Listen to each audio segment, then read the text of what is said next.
Masculine men don't need to be coddled. They need,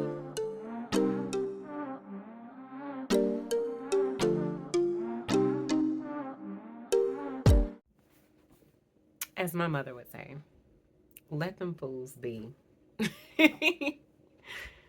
Today, we are talking about taking what he says for face value while also holding on to your standards as well as your values.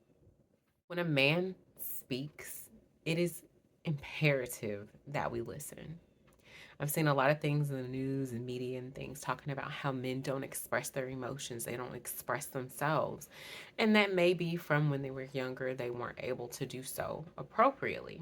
However, one thing that I have learned to be true is that when a man speaks, he is speaking his truth. He is letting you know who he is, what he is capable of, and what he is willing to do, not only for himself, but for you. Now, if he is saying, this is what I like to do, that's exactly what he means. He's not saying, I like to do this, but that is what he is saying. And men have a way of communicating very clearly and concisely.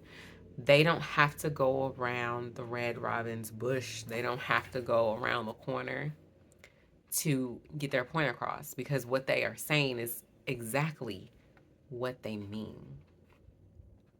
When you are communicating specifically with a masculine man, it's important for you to let him know what it is that you would desire, what you want, what you like, in a very precise way. Beating around the bush or talking like you would to your girlfriends to try to be nice or to be gentle with them. Masculine men don't need to be coddled. They need to know exactly what it is. And it's even better or sweeter if you can put it in a way that allows him to save the day.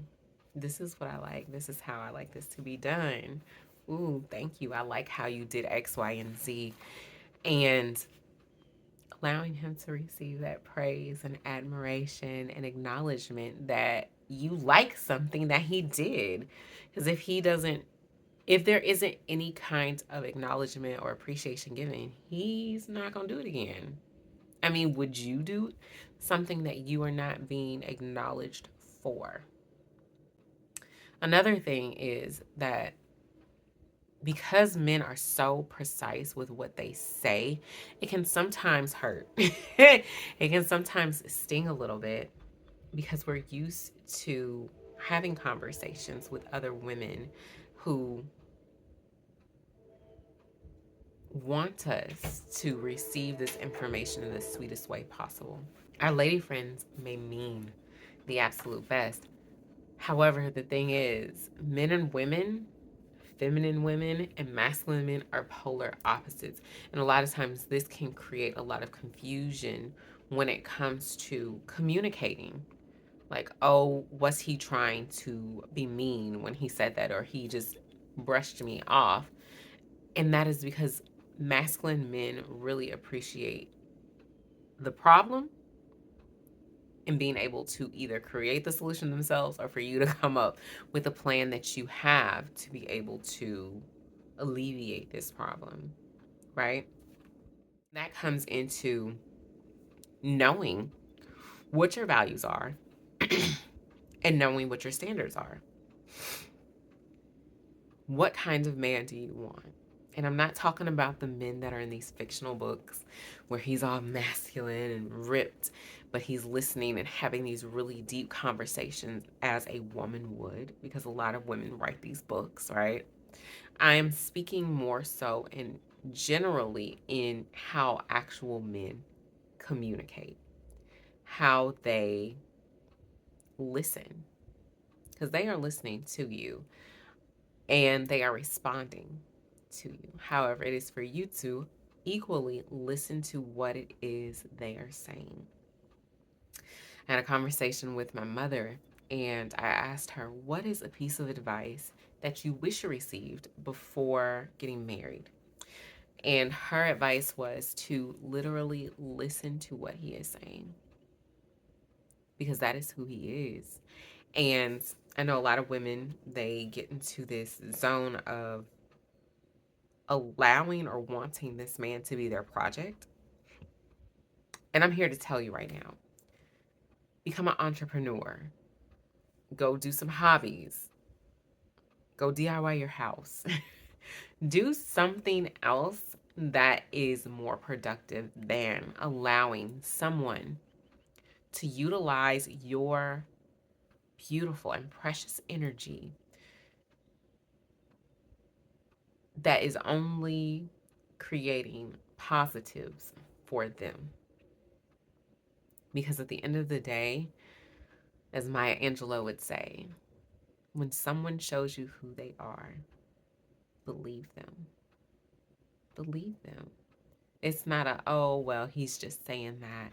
It's not a, oh, let me change him, or, oh, let me do this so that he will love me.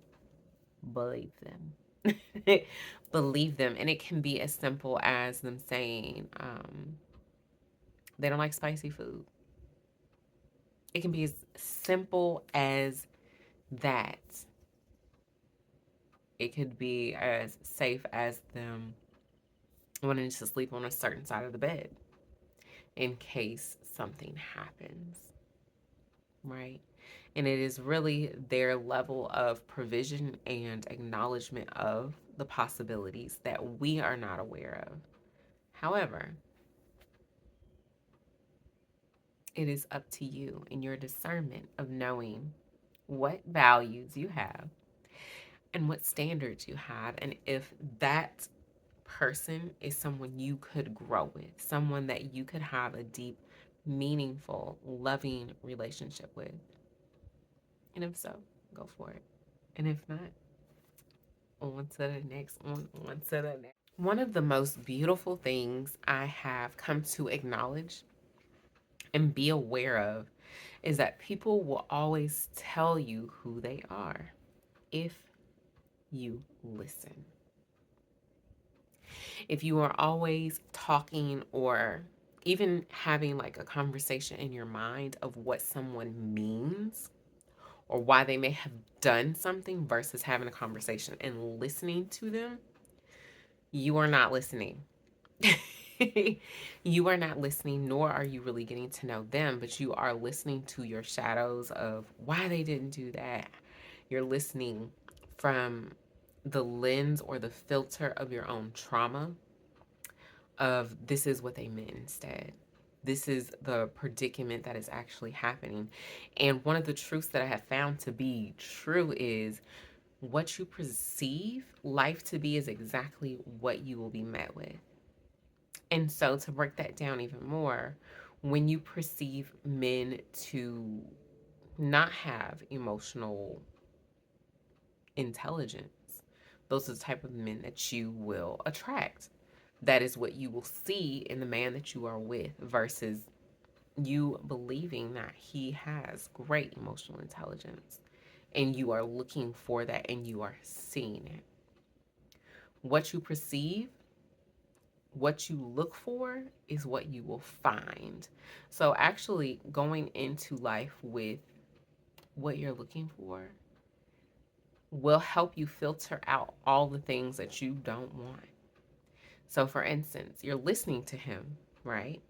You're listening, right? And you're hearing things that do not align with who you are, who you want to be. It is incompatible. And that means you can remove yourself from that situation. You no longer need to date, right?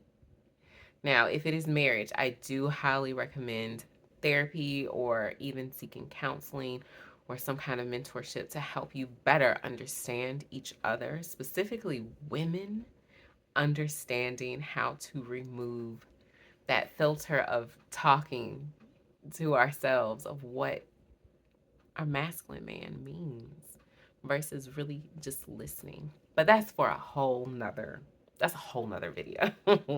That's a whole nother video. But literally listening to someone and taking it as face value can save you so much time and so much hardship when you are able to take yourself out of that situation and look at it from a bird's eye view or a third person view of, huh, okay, this is what this actually is. And me being able to do that specifically with my father has allowed us to have a better relationship, has allowed me to see him for who he is and me as who I am, and to go about life in a much delicious and sweeter way. It literally can save you a lot of time and hardship and heartache when you realize that it is you who has to change your mindset of what you perceive things to be and the filter in which you are bringing things in or you're listening through to view them. It can change your life, girl. If you are looking for help or assistance in understanding what your values are or what your standards are, we are going to be having an opening for mentorship on that. Go to the link in the description. I love you. Like, share, subscribe. See you next time.